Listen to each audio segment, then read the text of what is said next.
So we're inside the microwave, like officially we're inside Yeah, the you're in microwave. it, you're in it. That's We had great. these interesting conversations, really riveting. Before this, you guys missed it, but we'll try again.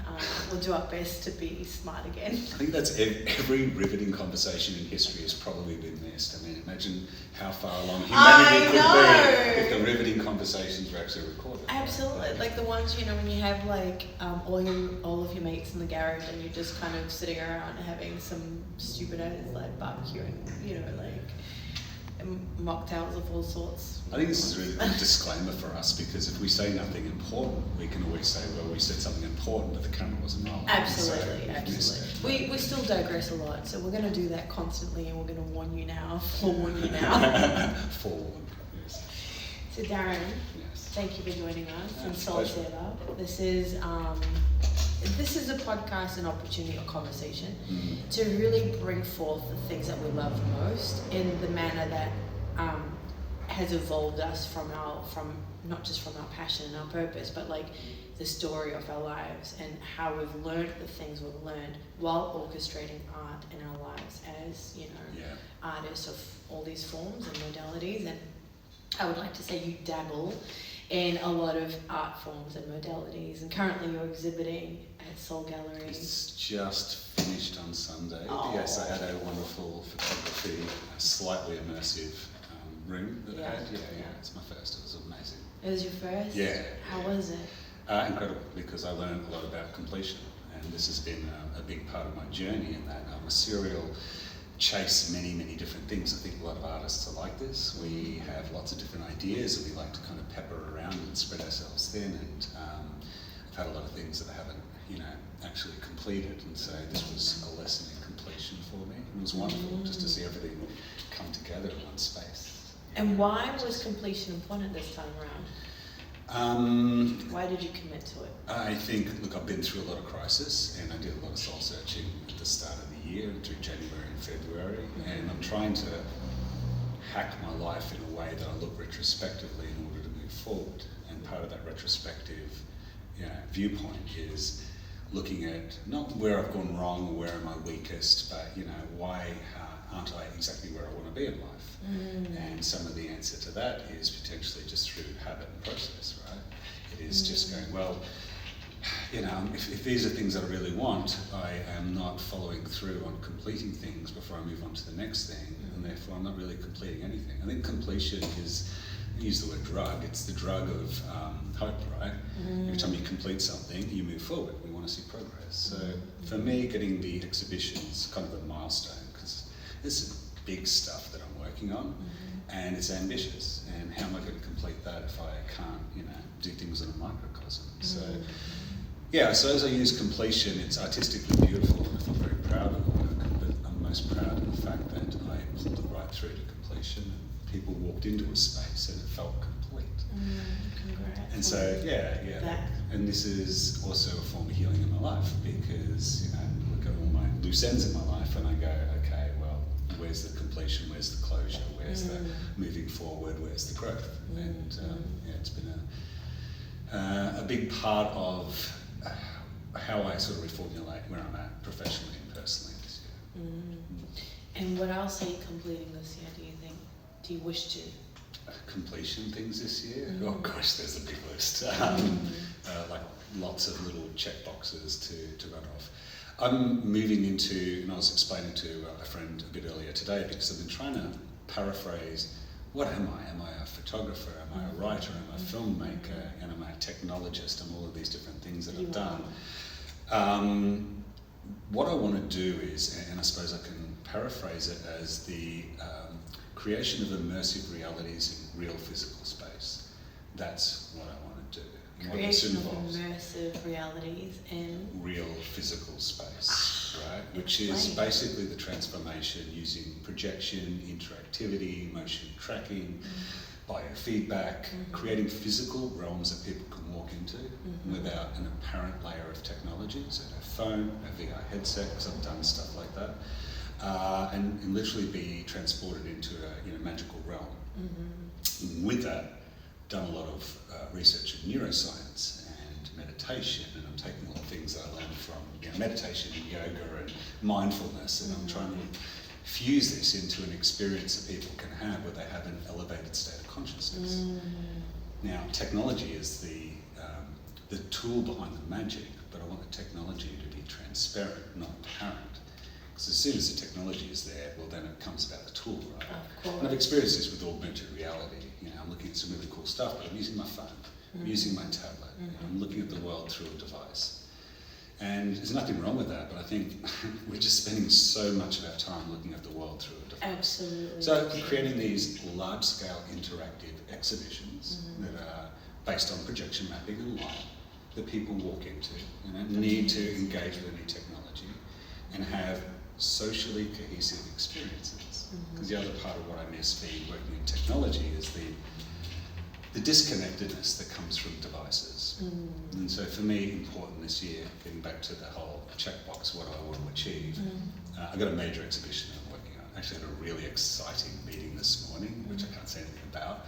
I'm aiming for October, and all things being equal, it's going to be a huge event, potentially in Sydney, potentially aligning to a major, let's say, international festival. But anyway, things are just aligning up. So that's where I want to head. I've got this October, like, marquee exhibition date for this experience, and I'm going to probably put most of my effort between now and then towards that.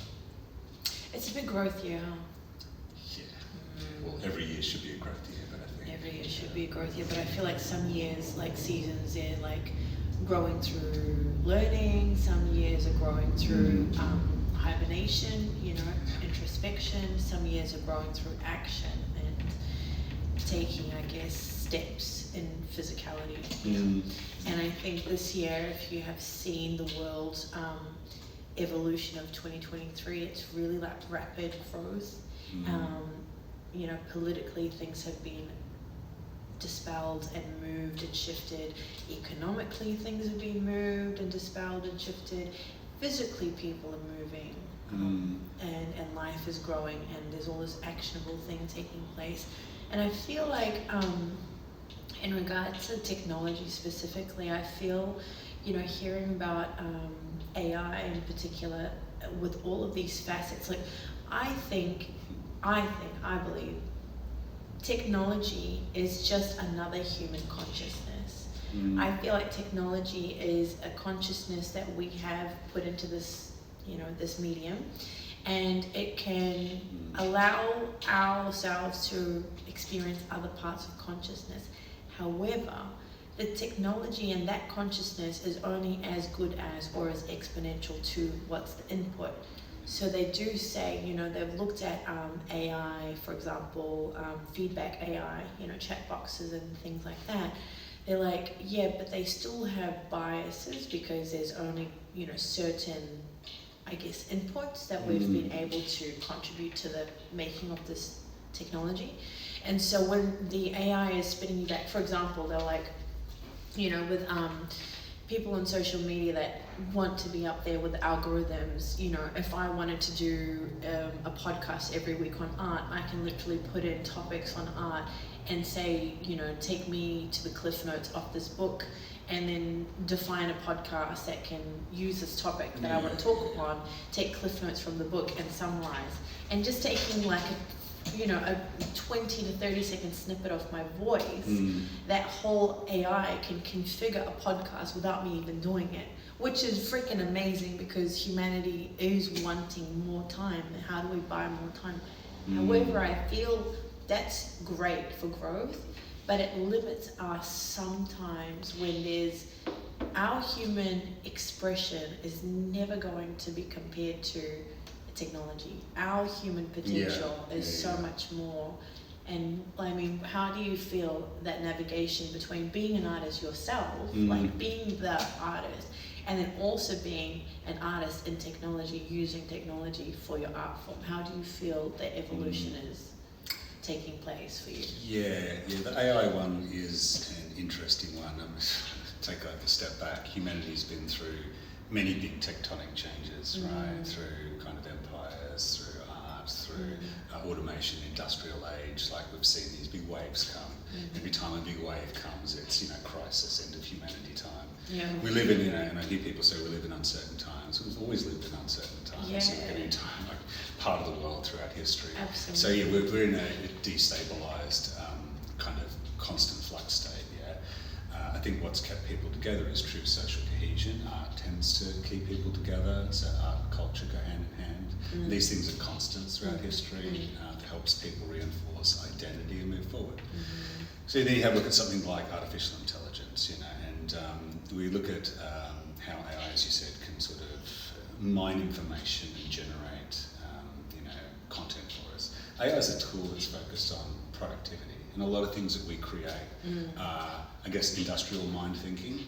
They're there to enhance productivity and output, not necessarily content, quality of life, right? We see this with a lot of tools that we create, from sort of phones and whatever, right? So we know that the inherent purpose of something is productive output, not really quality of life. And it's true that AI is really gathering all human knowledge that's pre-existed and then churning out new versions of it. This creates self-fulfilling prophecies. So if you invented AI in, say, the 50s, it would inherently probably be racist if you did it in the deep south in America, because the normal canon of history says this is normal behaviour, and therefore it reinforces normal stereotypes and continues to perpetuate them. And the AI continues to create those stereotypes, and then it feeds on itself, and all of a sudden you've got a constant state of racism and normalisation of human behaviours. So AI doesn't really have a checkpoint for self-regulating, its perspective. It's great as a productivity tool. So when you sort of look at where are the alarm bells in an AI-driven world, it's probably more that normalisation and perpetuation of common stereotypes, ideas and ideologies, to the extent that unique thought no longer exists. Because if you think about it, all innovation has come from unique thought, not from common thought. And so, AI would not necessarily be something that you would consider could come up with a brand new concept that doesn't exist from a pre-existing set of conditioning concepts. Now, people will argue with that. They go, well, AI can feed it a bunch of art, and it's going to generate new versions of that art. But if you look at how algorithms work under the hood, it's really just emulation, and then reimagination, right? And the more sources and points that it's got with familiarity, then the more it can generate something that seems unique. The sample set size, right? How do I feel about this? I think, having working in creative fields, an example for concept art, right? AI is great for generating concept art. It's great for creating a canon of information that you can work from, consider it a research agent, which is then going to feed an individual interpretation and output from that. So it's probably replacing someone's job somewhere. All these things always do. But it's a useful tool for doing a body of research very quickly, or generating some potentially validated and non-validated ideas to input into a process. Now we get down to, where does humanity kind of go from there? Well, it's the free thinking, the creative thinking, and all of the innovative thinking that sits on the top of that. What human beings do best, and have been often denied throughout history: free thinking, free speech, free thought, free lives. So the danger of AI is the encroaching normalisation of stereotypes and the removal of individual freedoms and ideas, and the counterbalance to that is what we do best as human beings, and that is flourish in unique concepts. I think we've been through an automation phase, so industrial age replaced physical labour. A lot of people lost their jobs. It was the end of the world if you were a physical person that, picked whatever fruit, all of a sudden there's machines replacing you. But people change and adapt. So if you look at farming, the farmer of today understands how to use drones and AI and data, and their skill sets change, and they're still a farmer, but it's changed over time because of the tools. And that's what we need to do with AI. We need to change over time. The danger for AI, well, is it's a knowledge-based tool. It's not an automation of something physical. It's an automation of thought and art and creativity. How do you transcend that? Well, you become the super rider of that knowledge. So you're the guiding force that's taking all of these ideas and then interpreting and turning it into something beautiful and new. And I think that's going to be, creative jobs and creativity is going to be the number one valued skill. This is the scary thing. Sorry, I'm ranting on quite a bit. But we're teaching academic skills through primary school and high school and university. We're teaching people academic skills that we know are going to be automated and replaced. Yes. Because there's no way a human being can do calculus as quick as a computer. We've known Yes. this for many, many years. There's no way that a person is going to be able to learn a degree of medical research better than an AI algorithm that can read every CT scan that's ever been done in a split second and do a diagnosis. So the real danger in this future is the fostering of the skills that are required to survive the future. It's creativity. People say you can't teach creativity. You can, right? Everyone's creative as a child. We unteach it. So we need to try and foster this idea of free thought, free creativity, free thinking, and it has to be starting with, you know, these new generations coming up. There's going to be the number one skill in this brave new world is, you know, how independent is your thought, not how well can you research something, how much can you output. Absolutely. And I feel also like there's perhaps now a gap where, for the example of the agricultural industry being, you know, 80 to 90% now with technology, and most of the labourers, you know, ownership of that industry is so much less. There's so much less for us to have to do, and there's so much more exponential growth in, you know, the industry now. The same can be said perhaps by the freeing up of these, you know, ways of deriving at, say, a treatment, and in the medical profession, having these AI technologies help advance the treatment off and the diagnosis off, and the, you know, that platform is going to be now free for the experts in the field, which are the humans, to actually now divert their attention on other matters that perhaps didn't have enough time and, you know, depth of inquisitivity, like going into people's health rather than just looking at the physical. Now doctors can actually sit with patients and go through, I think, you know, the kind of like other realms, other layers of the being, rather than just a checkbox, because the AI is going to do that for you. Now doctors can maybe go into more lateral movements of treatment, which, you know, they don't have time for before. And, you know, psychological assessments, cognitive assessments. I still think, why are we not doing MRIs on our brains, when our brains and, you know, for example, the amygdala and the limbic system is so part and factor of our traumatic experiences, but yet nobody looks at my brain unless there's a brain injury. So no one looks at the scanning of my brain, because that's not part of a medical assessment, because we don't really have time, or it's affordability. But now with AI, yes, all of these other general procedures and, I guess, routine assessments of my health will be already taken care of. So people can do brain assessments, can do cognitive, you know, nervous system assessments as well, and see how the link. So I feel like there's going to be a huge exponential way health will move. But I feel, to add to what you said in terms of people having to be more creative, I think creativity starts from feelings. Like, creativity is an emotional part of a person that is brought about by depth.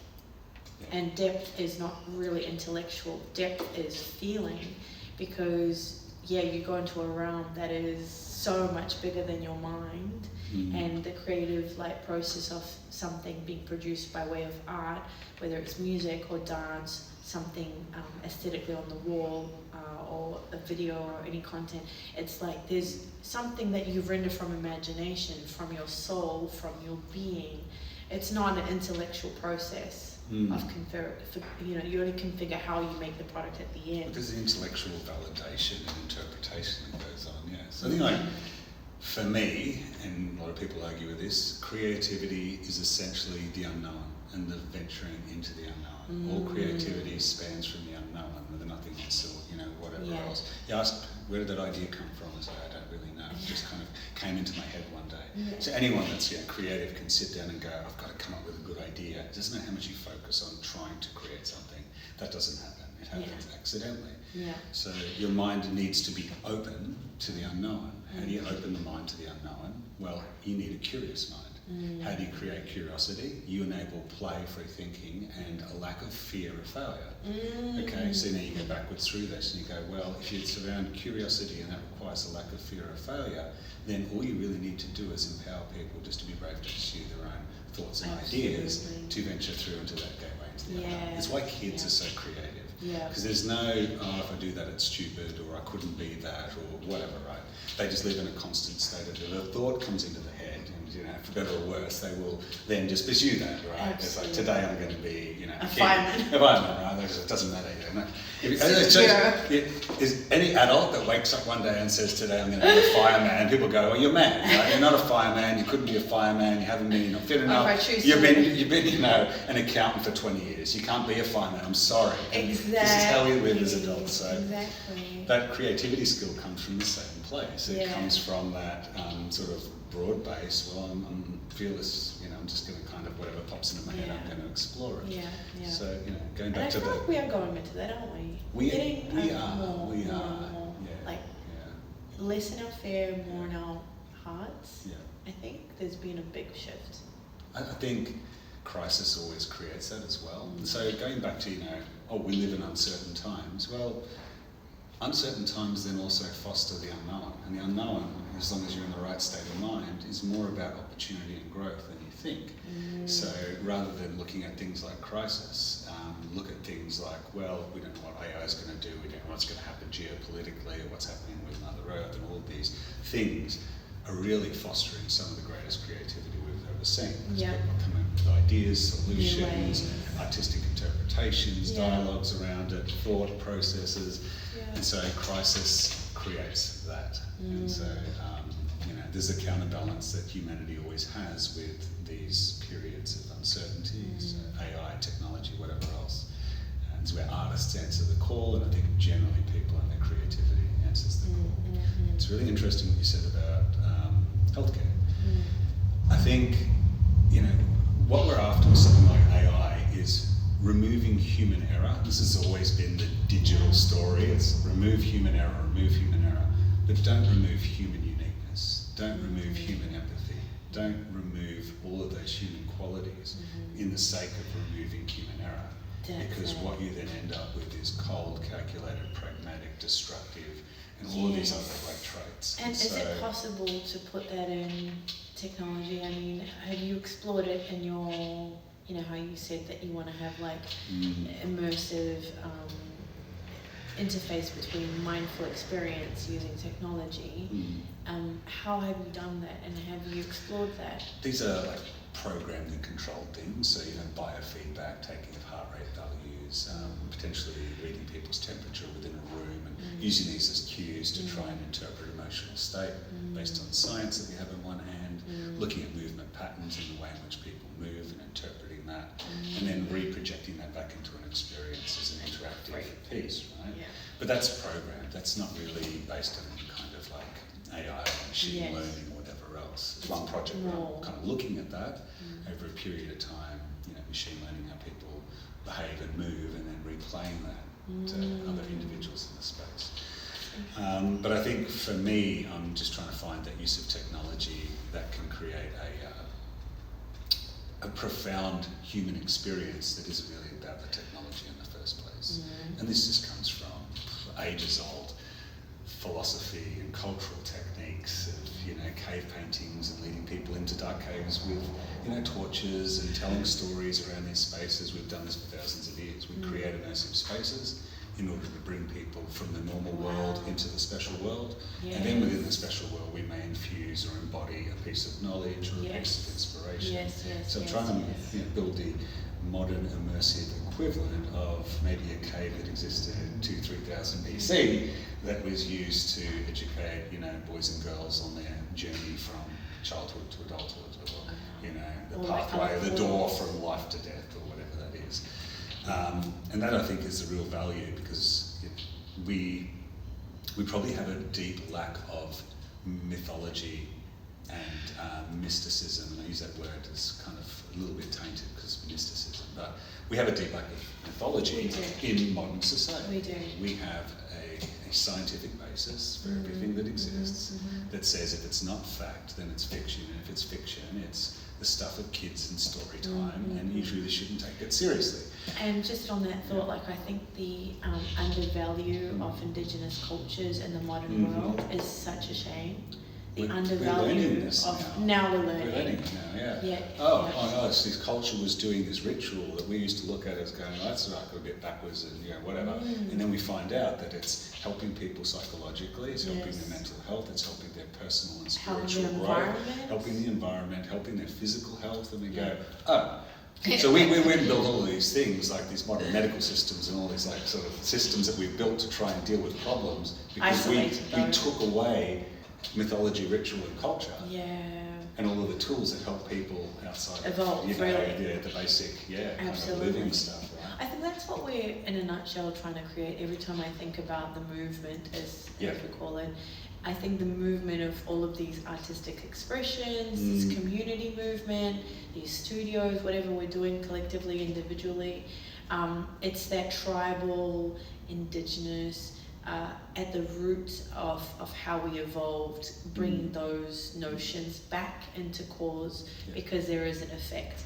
There is something to be said, and there's like we've had with friends outside, and like we've had conversations about when you're going through the trenches of your dark night of the soul, like you need a community, you need guides, you need healers, you need a shaman, or all these like in different forms and different labels, but you need that expression and resolve using these modalities. And I think whether it's a human, whether it's the environment, whether it's a geopolitical environment, we are all the kind of micro of the macro. So what we do here is all an infiltration on the outside world, and the outside world on us. So this movement of huge growth in the world is because we are trying to evolve. We've been doing things a certain way, and now we're trying to evolve. But what we're discovering, I think, in the evolution of us is actually it goes back to basics. It goes back to the start.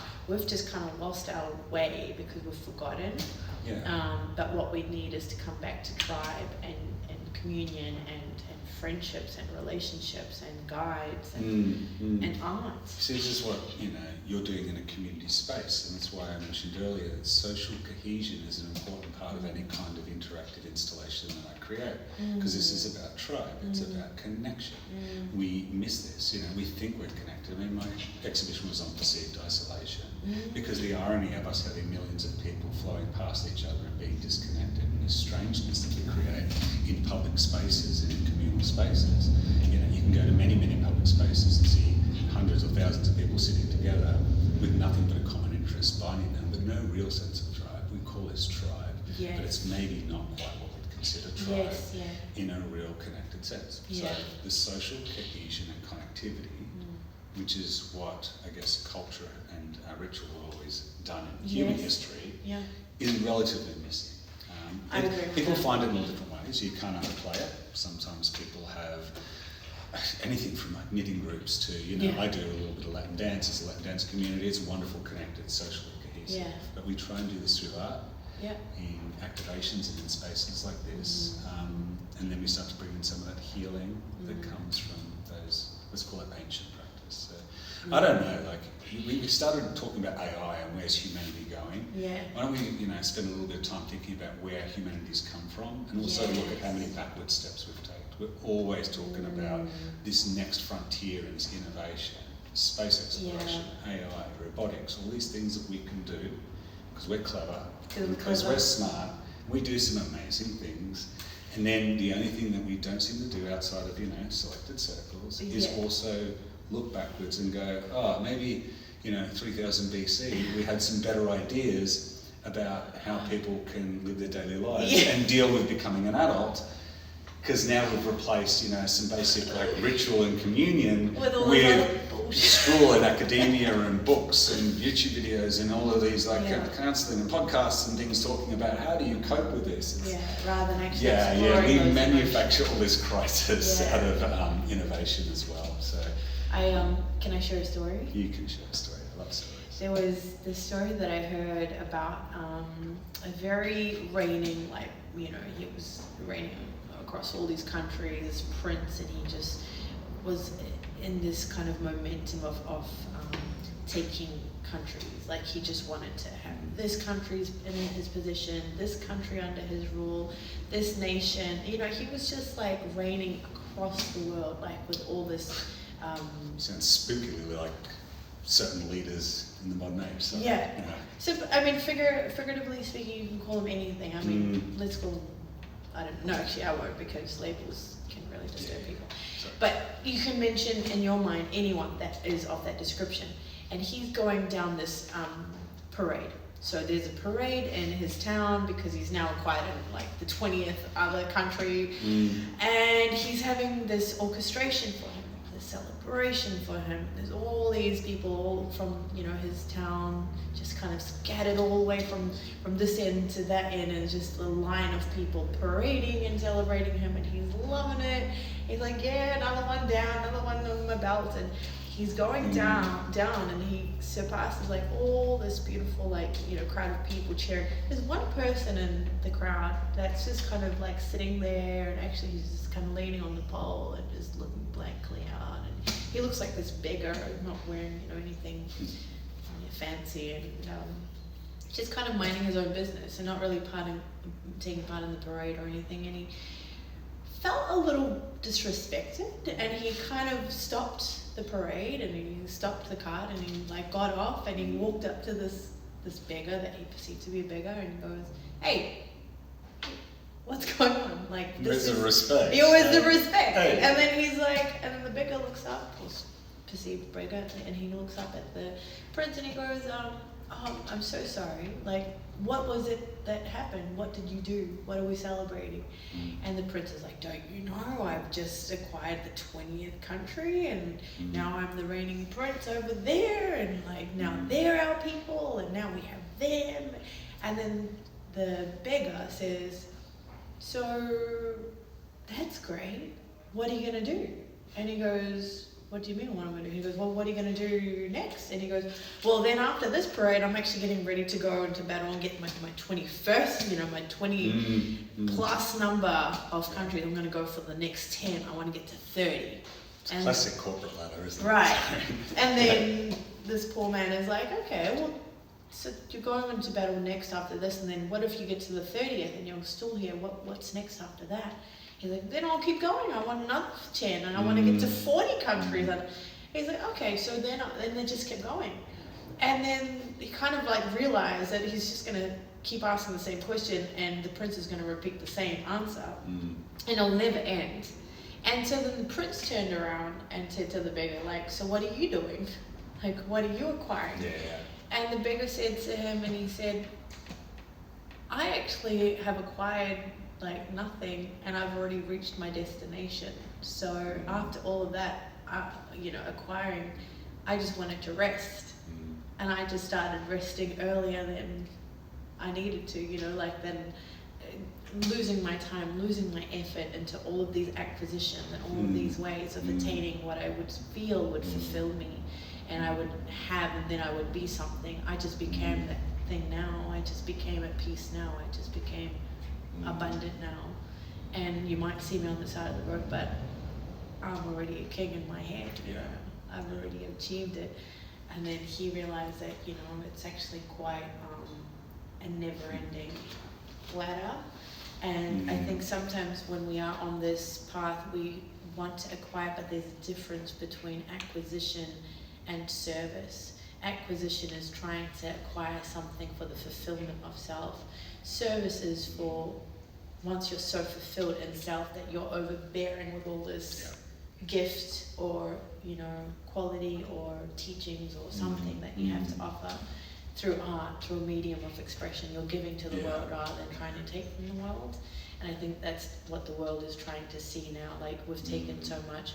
We're trying to simplify, we're trying to minimize, we want to be easier, we want to be simple, we want to live in authenticity rather than, you know, who am I and what is my label? Yeah. Love the story, and it's kind of synonymous with how we, most of us create a lot of external objectives. And even when I say, well, I've got this big thing and it's going to be in October and it's a festival, and it sounds a little bit like boasting, or it's a very external driven idea, and I can say, well, the proxy for me is I'm excited because I'm going to impact a lot of people positively, and that's honestly the drive, but it's still an external goal. Exactly. The real goal, and most people don't look at their lives and their goals, is to go, and what's the internal growth or achievement going to be? What am I going to achieve internally about myself as I hit that goal or go beyond it, right? And you asked me about my exhibition. I said the answer for me was completion. It wasn't really about the fact that I'd done this great stuff and some people gave me some wonderful feedback and some wonderful connections and maybe some funding out of it. The thing that I learned and I achieved out of that external goal was a sense of completion, and that taught me something. That's given me growth. So that's an internal achievement. So I think as we set these external goals, whatever we're doing in life, ask the question of what's the internal achievement going to be? How am I going to measure when I get that? Because if you don't, you'd be like the king. It's going to be achieve this, achieve that, achieve that. As soon as you go through that gate, you've got to go through the next one, the next one, the next one. Absolutely. And that's just emptiness. There's no personal growth in that. An internal achievement takes a bit of bravery to kind of look at, I don't have to say flaws in your character, but I certainly through what I went through in January and February, had to look at a lot of the things that didn't sit well with me, that were holding me back, that were causing me to be not, the best person on earth I could be to those around me or those that I love, and then work out how do I actually achieve growth and change in those things. Because if I do that through my external goals and I genuinely change, so one day I'm waking up and I'm not thinking certain things that are maybe negative thoughts or destructive thoughts, and that's real achievement. And then contentment lies at the end of that road. Yeah. And the other road is just, hey, sooner or later, buddy, you're going to run out of money, you're going to run out of energy, you're going to run out of money, you're going to run out of whatever it is, and you're going to find that you're no further along than when you started the journey. Exactly. I 100% agree with that. Can you go into, I guess, the things that you had to change or you felt like you wanted to change? Learning from the January, February of this year is like, I guess, is there a theme to it that you would put as a theme? Well, I mean, being a chaotic creative and being chaotic in my normal life and chasing a lot of different things and peppering myself between those is one part of it. That's more like a mindset, productivity thing that I need to change. And that's kind of easy to deal with because it's, okay, well, focus on one thing, map out the steps, be disciplined about time, all that sort of stuff. And it's like good for that. The other stuff, I mean, maybe it's kind of insecurities. So I really ask myself, why have I done certain things, whether they're creative or otherwise? What's driving me to do that? Is it ego? Is it insecurity? Because if those are the drivers for that, if I'm trying to patch something internally in me by doing that, it's never going to work that way. This is a classic external band-aid for internal bleeding. Sorry, but you can't pull anything from the outside world to fix internal bleeding, right? So yeah, I suppose in reflecting some of those things that I have had to address, and I'm still working through it. I have my bad days, and days like a couple of days ago, I woke up, and I couldn't think straight. I couldn't, I went for a big long walk and did that thing where I start beating myself up. I was like, you're better than this. You shouldn't be letting your mind slip into that zone. And then I realised, just give yourself a bit of grace. It's okay to also slipping back in your mindset doesn't mean that you're back in the past, and it doesn't mean that you're back the way you were. It's just recognition. But sometimes it's just processing. Yeah. When things come up, don't you think it's just allow it to bubble up, and then kind of observe it and just let the energy come. But things that I'm addressing now is through, I guess I get a lot of healing through doing the art that I'm doing. I get a lot of joy out of seeing positive shifts in other people, and that's a big focal point for me. And I've always felt my whole life, every time I make somebody happy, I genuinely feel happy. Of the maybe few things I know about myself and my nature, seeing other people happy and making happiness has always made me happy.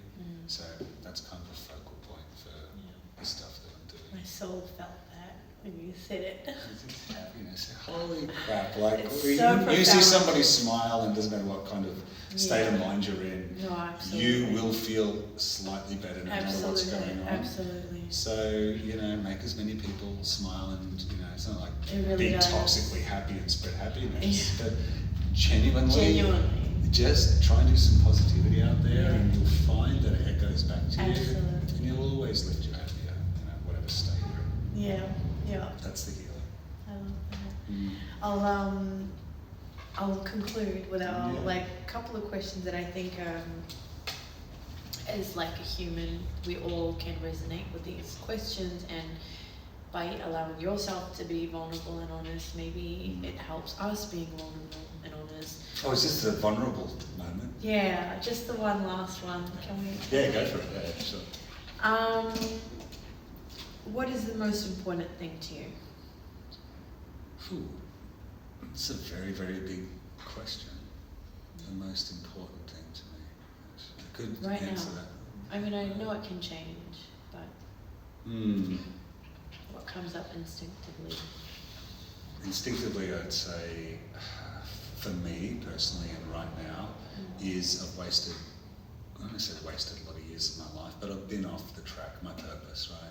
I've been off the track of my purpose, and through crisis of Jan and Feb, and all of this stock taking that I've done of my life in the last couple of years, a creative career, all this stuff. I feel like I've lost a lot of time maybe walking too far off from where my purpose is. And so what's really important to me is being crystal clear about that purpose, being in touch with it every day, walking within it every day, and that means on every level. Yeah. It means emotionally, Yeah. my words are my truth, and all of these things that flow from that is to live and breathe the person that I want to be, and that person whose purpose is to achieve those things that I want to do. That's the most important thing, and it's hard. You know? I feel like in some ways I'm giving up habits, aspects of my character that would normally want to pursue other things, whether it's, you know, emotionally or whatever, and I have to give those things up in order to Do that. walk that particular pathway, because if that's Yeah. where I want to go. And so Yeah. I'm just, you know, important to me is being okay with that and being committed to that and growing through it. Now, lots of people have the dream of where they want to go, and not many people really think about what does it take. So I'm doing acting classes at the moment. Sorry to go off track. I've always got long answers to these short I love questions. them. I should have just said, Neha, just to have a nice cup of tea. That's my purpose in life now, to have the perfect cup of tea. No, this is no, great we want lemon you and to be ginger tea. honest. We want you to be honest. And we like long answers. You know why? Because it's the unfolding of your story. So please tell But us. like I was going to, I'm doing acting classes, and so working with lots of actors, and I'll tell you, like, people look at actors that have made it and they go, oh, they're so lucky, they're so talented. Yeah. And anyone that's on this like acting journey is going, oh, like if I'm talented and skilled, I'll be able to be on a film set and won't be cool. There is a shitload of hard work. Sorry if I'm allowed to say Yeah, that no, word. it's okay. Great. There is a lot of hard work, and then a lot of discipline and a lot of sacrifice Yeah. that any of those A-listers have had to go through Yes. that you don't understand. So Yes. if you want to be that person, Yes. if that's where you want to go, that's your purpose, understand the nature of the person you have to be Yes. to achieve that. Right? People go, oh, I can see myself being this wonderful, whatever, installation artist. Yeah. Yeah? But I how want to much be an work? installation artist that is creating positive impact with genuine empathy. Yeah. I have to be that person in every waking moment of my life. Absolutely. Well before I become that. Absolutely. Yeah. So embody the things that you can change about yourself now, and then if that's your purpose, then when you get to that point, you'll be authentic. You'll be authentic. It's not some external thing. No, it's you not just, some achievement. you don't just know? step into character. Yeah, You yeah, are yeah. that. Or you don't get to be that, which is, you know, so far away. You're dreaming, I'm going to be that one day, and it's so far away from where I am. And you don't get to be there unless you do the work, right? And that work To is become it, right? become it now. So yeah, I That's wake up cool. every day and I think about my actions on the most smallest of levels. Yeah. How do I talk to and treat somebody that's making my coffee? How do Yeah. I deal with everybody? How do I help friends? How do I connect with people? Has to be within that model of Your the purpose. the purpose and the work that I want to do. Yeah. So, embodiment, right? And then the success, whether it happens or not, I'm already successful because I am the kind of person that I want to be. I might have the role, the title, whatever, but that doesn't matter anymore. And what do you think one thing we can all do to better our lives? One thing that you've learned that anyone could apply to help? It's broad, isn't it? It is broad. Yeah, people answer all sorts of things. But there'd be so many things. I think just one thing that you think would help for people to better their lives. Like this thing that's drummed out of us from childhood to adulthood, I think just being in touch, I hate this word inner child, but just take a bit of a moment, backtrack to yourself, 5 years old, 8 years old, whatever, before the rest of the world got its chance to get its claws into you and your teachers and your peers and your work colleagues and your relationships, and everyone else has tried to define who you are, what your identity is, and what you can and can't do, and what you should and shouldn't do, and all of that crap that follows from that. Just do a little bit of a stock take, because I honestly believe most people when they're 8, 9 years old have an inkling of what their purpose is going to be in some form or fashion. Definitely, isn't it interesting? My dad uncovered this poetry book. I'd forgotten I'd done it when I was 9 years old. I just learned how to use the desktop publishing software on the computer, and I must have gone to painstaking trouble to download really crappy clip art, but I'd somehow worked out how to typeset and do it all fancy. And wrote this poetry book and printed it, and everything else is one copy in existence. Dad gives it to me and he goes, there we go, and I'd forgotten all about it. And here I am now, writing is such an important part of my life. Yeah. And then I reflect and I go, I spent so much of my life not writing. Yeah. What happened between that point and that point? Yeah. And all that happened was just this. Forgetting almost. Yeah, you can, you can't do, and whatever. So the bit of advice is just spend a bit of time reflecting on who the younger person of you is.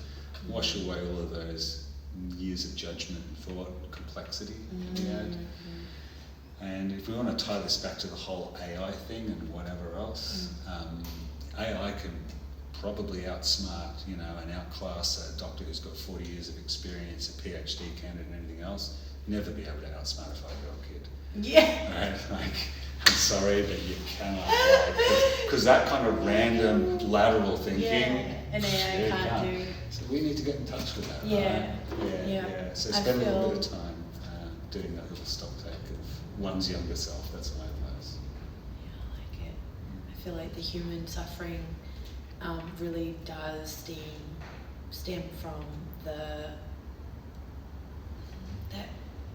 when you can't be yourself. When you can't be yourself, that's, I think, the greatest human suffering. It becomes like yourself in any manner. It's like yourself in society, in hierarchy of society, in your spiritual nature, in your personality nature, in your childlike nature.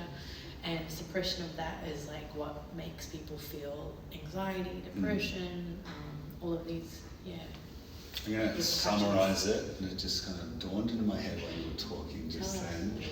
Your identity, that thing that's created and built over these layers, it should be a shining light. It shouldn't be a heavy suit of armour that you wear that drags you down, that insulates you from the world. There's a difference between kids and adults and whatever else.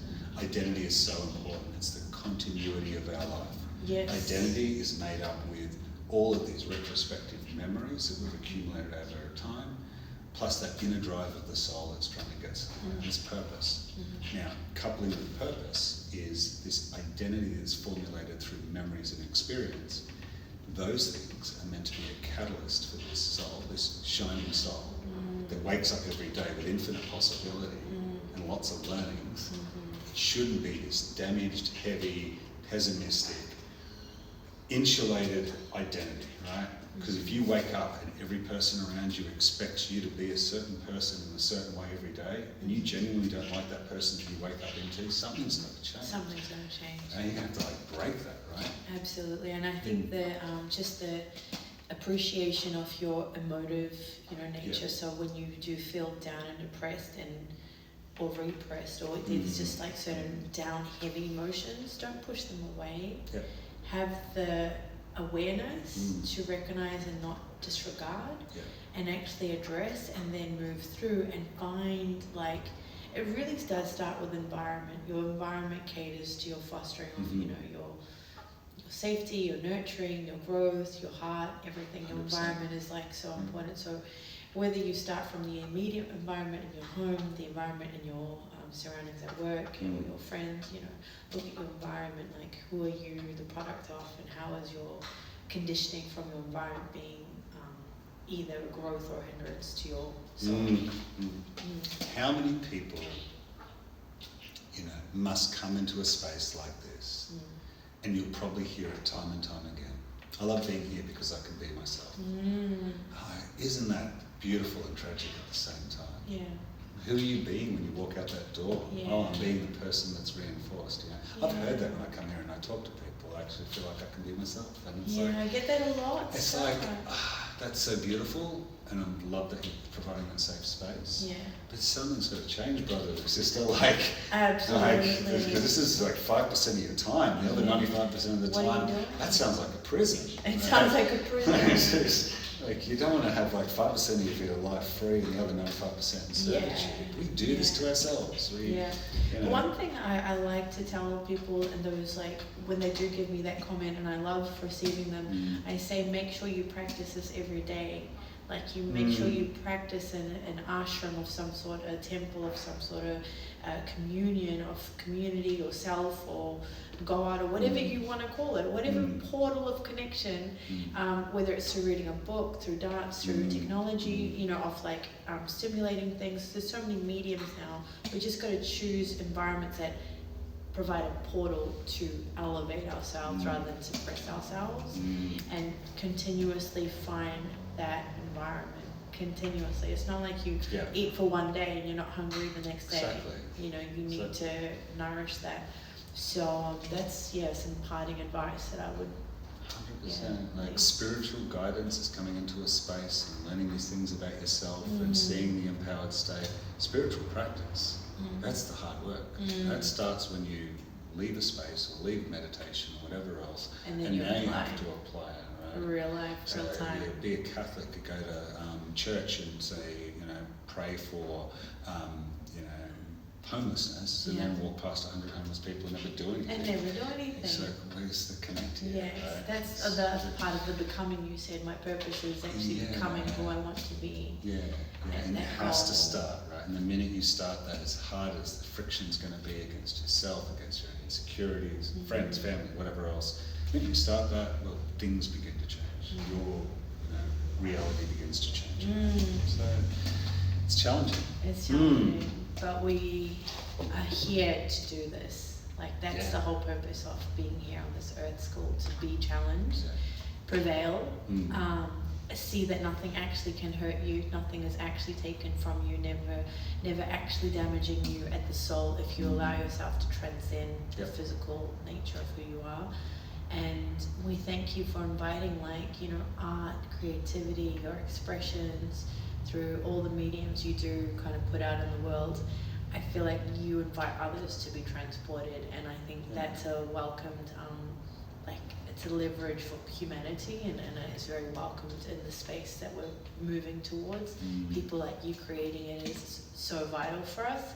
So we thank you. We thank you so much for being part of the movement.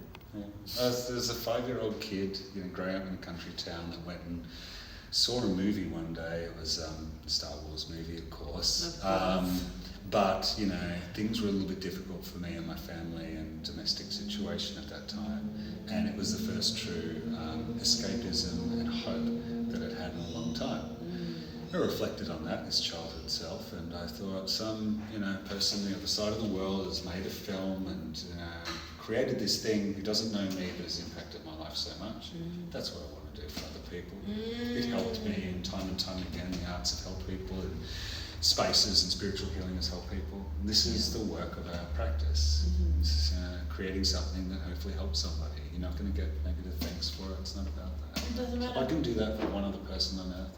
What's been done for me in difficult times. You're already it's winning. a rich life. Yeah, you're already winning, and that's it. You already are winning, truly. You have touched lives, and you will continue to do that. Thank you. We wish you so much luck and prosperity and love and just nurturing and your growth. We look forward to seeing you grow already. Incredible. All right. I just realised, you know, through all of this, I'd finished the tea, and I kept on going back to it, because the audience is going, is he ever going to drink that cup of tea? It's like, no, it's empty. I really wanted to have my coffee, but